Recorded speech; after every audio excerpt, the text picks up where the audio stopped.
Hi friends, ಎಲ್ಲರಿಗೂ ನಮಸ್ಕಾರ. Friends, ನಾನು ನಿಮಗೆಲ್ಲ ಹೇಳಿದಾಗೆ ನಾನು ಅಮ್ಮನ ಮನೆಯಲ್ಲಿದ್ದೆ. ಈಗ ನಿನ್ನೆ ನೈಟ್ ಬಂದಿದ್ದೀನಿ. ಬೆಳಿಗ್ಗೆ ಎದ್ದ ತಕ್ಷಣ ಫಸ್ಟು ನನ್ನ ಬಾಲ್ಕನಿ ಗಾರ್ಡನ್ನ ಕ್ಲೀನ್ ಮಾಡ್ಕೊಳ್ತಾ ಇದ್ದೀನಿ. ಯಾಕಂದರೆ ನೋಡಿ, ಮಳೆ ಎಲ್ಲ ಬಂದಿತ್ತು, ಗಾಳಿ ಸ್ವಲ್ಪ ಜಾಸ್ತಿನೇ ಇತ್ತು. ಹೀಗಾಗಿ ಪಾಟ್ಗಳೆಲ್ಲ ಕೆಲವೊಂದು ಬಿದ್ದಿತ್ತು.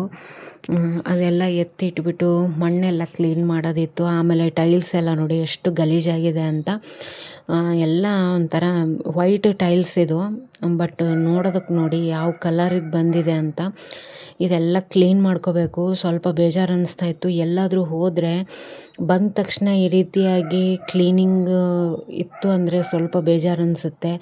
ಬಾಲ್ಕನಿ ಮಾತ್ರ ಅಲ್ಲ, ಮನೆ ಕೂಡ ಗಾಳಿ ಅದು ಜಾಸ್ತಿ ಇದ್ದಿದ್ದಕ್ಕೆ ಡಸ್ಟ್ ತುಂಬಾ ಆಗಿದೆ.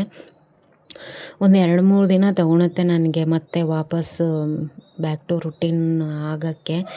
ನೋಡಿ ಎಷ್ಟು ಗಲೀಜಾಗಿದೆ ಅಂತ. ಈಗ ಏನು ಮಾಡ್ತಾಯಿದ್ದೀನಿ, ಬೆಳಗ್ಗೆ ಎದ್ದ ತಕ್ಷಣ ಫಸ್ಟು ಇದನ್ನು ನಾನು ಕ್ಲೀನ್ ಮಾಡ್ಕೊತೀನಿ. ಬರ್ತಿದ್ದೆ, ಕೆಲವೊಮ್ಮೆ ಬಂದು ನಾನು ಗಿಡಗಳಿಗೆ ನೀರನ್ನು ಬಿಟ್ಬಿಟ್ಟು ಇರ್ತಿರಲಿಲ್ಲ. ಗಿಡದ ಕಾಳಜಿ ಕೂಡ ಆಗಿಲ್ಲ. ಇದು ನೋಡಿ ಸ್ವಲ್ಪ ರೂಟ್ ಬೌಂಡ್ ಆಗಿದೆ ಅಂತ ಅನಿಸುತ್ತೆ. ಸ್ವಲ್ಪ ಕೊಳ್ತೋಗಿದೆ, ಕೆಳಗಡೆಯಿಂದ ಚಿಗುರು ಹೊಡಿತಾ ಇದೆ. ಇದನ್ನು ಕೂಡ ಸ್ವಲ್ಪ ನೋಡಬೇಕು. ನಾನೀಗ ಸದ್ಯಕ್ಕೆ ಗಿಡಗಳದ್ದು ಯಾವುದು ನೋಡಲ್ಲ, ಯಾಕಂದರೆ ಕ್ಲೀನ್ ಮಾಡಬೇಕು ಫಸ್ಟು.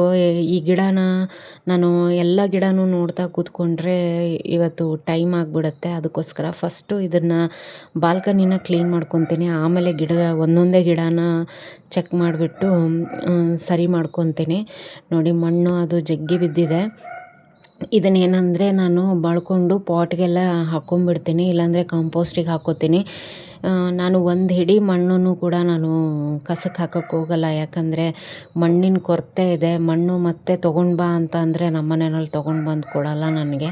ಹೀಗಾಗಿ ನಾನು ಈ ರೀತಿ ಕಸ ಬೆಳೆದಿರುವಾಗ ಈ ರೀತಿ ಮಣ್ಣು ಬರುತ್ತೆ ನೋಡಿ, ಅದನ್ನೆಲ್ಲ ನಾನು ಪಾಟ್ಗೆ ಹಾಕ್ಕೊತೀನಿ. ಆದಷ್ಟು ತುಂಬಾ ಪ್ರೀಷಿಯಸ್ ಅಂತಲೇ ಹೇಳ್ಬೋದು ಮಣ್ಣು.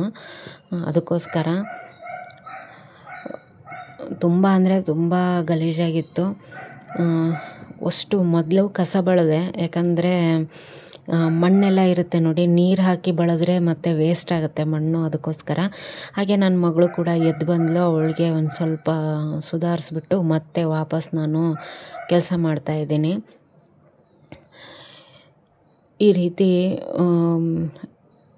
ಬೇಜಾರು ಅನ್ನಿಸ್ಬಿಡುತ್ತೆ. ಮತ್ತು ಬಂದು ಅಮ್ಮನ ಮನೆಯಲ್ಲಿ ಏನು ಆರಾಮಾಗಿದ್ದು ಬಂದನಲ್ಲ, ಅದೆಲ್ಲ ಹೊರಟೋಯ್ತು ಇವತ್ತೊಂದೇ ದಿನಕ್ಕೆ ನನಗೆ. ನೋಡಿ, ಈ ರೀತಿ ನೀರನ್ನು ಹಾಕಿ ಮೊದಲು ಬಿಡ್ತೀನಿ, ಆಮೇಲೆ ಚೆನ್ನಾಗಿ ತೊಳಿತೀನಿ ನಾನು. ಆದರೆ ನೀರು ಕೂಡ ಬಂದಿತ್ತು ಇವತ್ತು. ನೀರು ಬಂದಾಗ ಇದು ಕೆಲಸ ಮಾಡೋದು ಸ್ವಲ್ಪ ಈಸಿ ಅನಿಸುತ್ತೆ. ಎಲ್ಲನೂ ಇದು ವೈಟ್ ಕಲರ್ ಟೈಲ್ಸ್ ಇದೆ ಆ್ಯಕ್ಚುಲಿ, ಬಟ್ ನೋಡಿ ಕಲರ್ ಯಾವ ರೀತಿ ಇದೆ ಅಂತ. ಲಾಸ್ಟಿಗೂ ಕೂಡ ತೋರಿಸ್ತೀನಿ ನಿಮಗೆ ವೈಟ್ ಕಲರ್ ಯಾವ ರೀತಿ ಬರುತ್ತೆ ಅಂತ ಹೇಳಿ. ಸದ್ಯಕ್ಕೆ ಒಂದೊಂದೇ ಪಾಟನ್ನು ಸರಿಸಿ ನಾನು ಕಸ ಬೆಳೆದ್ರೆ ತುಂಬಾ ಟೈಮ್ ಆಗ್ತಿತ್ತು. ಹಾಗಾಗಿ ನಾನು ಇವತ್ತೇನು ಮಾಡಿದೆ, ಸ್ವಲ್ಪ ಮೇಲೆ ಮೇಲೆ ಕಸ ಬಳ್ಕೊಂಡು ಆಮೇಲೆ ಉಳಿದಿದ್ದನ್ನು ನೀರಲ್ಲಿ ಹಾಕಿ ಕಸ ಬಳ್ಕೊಂಡೆ. ಈ ರೀತಿ ಮಾಡೋದ್ರಿಂದ ಸ್ವಲ್ಪ ಈಸಿ ಆಗುತ್ತೆ, ನೀರು ಕೂಡ ಕಡಿಮೆ ಬೇಕಾಗುತ್ತೆ ಅನ್ನೋಕ್ಕೋಸ್ಕರ ಅಷ್ಟೇ. ನಾನು ಅಷ್ಟು ಕಸ ಬೆಳೆದ್ರೂ ಕೊನೆಗೆ ನೋಡಿ ಎಷ್ಟು ಮಣ್ಣು ಬಂತು ಅಂತ. ಮೆಟ್ಲೆಲ್ಲ ಸ್ವಲ್ಪ ಕ್ಲೀನ್ ಮಾಡೋದಿತ್ತು, ಅದನ್ನು ಕೂಡ ಕ್ಲೀನ್ ಮಾಡಿಕೊಂಡೆ ನಾನು. ಇದರಲ್ಲಿ ಎಲ್ಲನೂ ಆ್ಯಡ್ ಮಾಡಿಲ್ಲ. ಗಿಡಗಳಿಗೆ ಯಾವುದಕ್ಕೂ ನೀರನ್ನು ಬಿಡಲಿಲ್ಲ, ಯಾಕಂದರೆ ಕೆಲವೊಂದು ಗಿಡಗಳನ್ನು ರಿಪೋರ್ಟ್ ಮಾಡೋದಿತ್ತು. ಆಮೇಲೆ ಮಣ್ಣು ಕೂಡ ಹಸಿಯಾಗಿತ್ತು. ಹಾಗಾಗಿ ನೋಡಿ ಎಲ್ಲನೂ ಕ್ಲೀನಾಗಿ ತೊಳ್ಕೊಂಡಿದ್ದೀನಿ. ಯಾಕಂದರೆ ಈ ರೀತಿ ಕ್ಲೀನಾಗಿದ್ರೇ ಮನೆ ಸ್ವಲ್ಪ ನೀಟಾಗಿ ಅನಿಸುತ್ತೆ. ಹೊರಗಡೆಯಿಂದ ಬಂದವ್ರಿಗೂ ಕೂಡ ಖುಷಿ ಆಗುತ್ತೆ. ನನಗಂತೂ ಮನೆಗೆ ಬಂದಾಗಿಂದ ಬೇಜಾರಾಗ್ತಾಯಿತ್ತು, ಯಾವಾಗ ಅದನ್ನ ಕ್ಲೀನ್ ಮಾಡಿ ತೆಗಿತೀನಿ ಅಂತ ಅನ್ನೋಷ್ಟಾಗಿತ್ತು. ಹಾಗಾಗಿ ನೋಡಿ ಎಲ್ಲ ಕ್ಲೀನ್ ಆಯಿತು.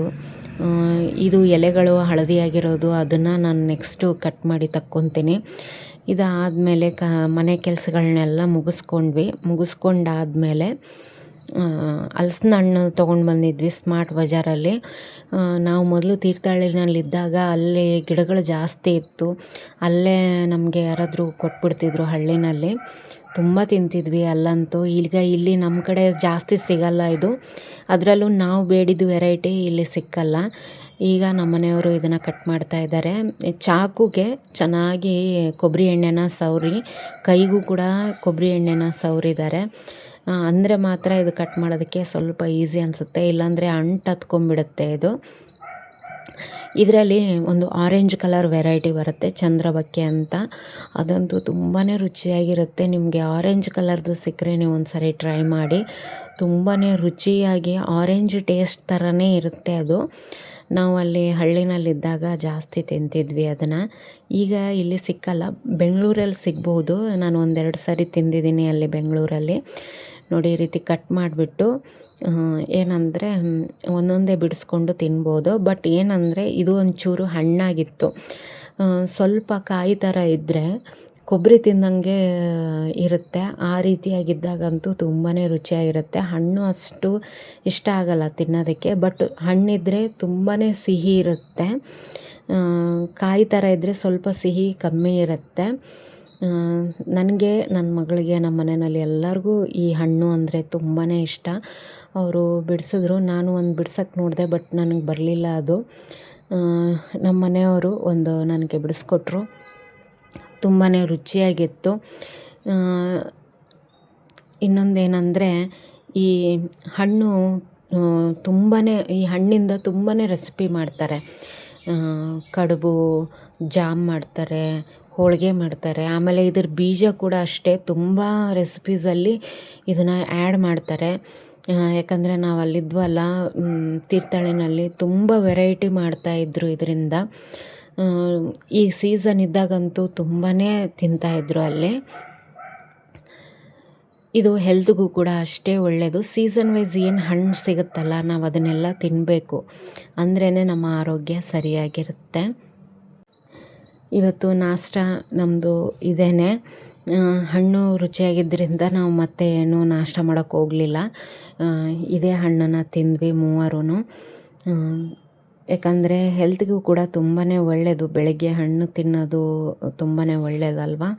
ಹಾಗಾಗಿ ಇದ್ರದ್ದು ರೆಸಿಪೀಸು ನನಗೆ ಸಾಧ್ಯ ಆದರೆ ನಿಮಗೆ ವಿಡಿಯೋ ಹಾಕ್ತೀನಿ ಮಾಡಿಬಿಟ್ಟು. ಬೀಜದಿಂದನೂ ಮಾಡ್ತಾರೆ, ಆಮೇಲೆ ಹಣ್ಣಿಂದನೂ ಮಾಡ್ತಾರೆ. ಯಾವ್ದು ಸಾಧ್ಯ ಆಗುತ್ತೆ ನೋಡಿ, ಅದನ್ನು ನಾನು ನಿಮಗೆ ತೋರಿಸ್ತೀನಿ. ವಿಡಿಯೋಗಳು ನಿಮಗೆ ಹೇಗೆ ಅನ್ನಿಸ್ತಾ ಇದೆ, ಇಷ್ಟ ಆಗ್ತಾ ಇದೆಯಾ ಅಂತ ತಿಳಿಸಿ. ಈ ವಿಡಿಯೋ ಇಷ್ಟ ಆದರೆ ಒಂದು ಲೈಕ್ ಮಾಡಿ. ಹಾಗೆ ಇನ್ನೂ ತನಕ ನನ್ನ ಚಾನಲ್ ಸಬ್ಸ್ಕ್ರೈಬ್ ಮಾಡ್ಕೊಂಡಿಲ್ಲ ಅಂದರೆ ದಯವಿಟ್ಟು ಸಬ್ಸ್ಕ್ರೈಬ್ ಮಾಡಿಕೊಂಡು ವಿಡಿಯೋಗಳನ್ನ ನೋಡಿ ಸಪೋರ್ಟ್ ಮಾಡಿ ಅಂತ ಹೇಳ್ತೀನಿ. Thank you friends, bye.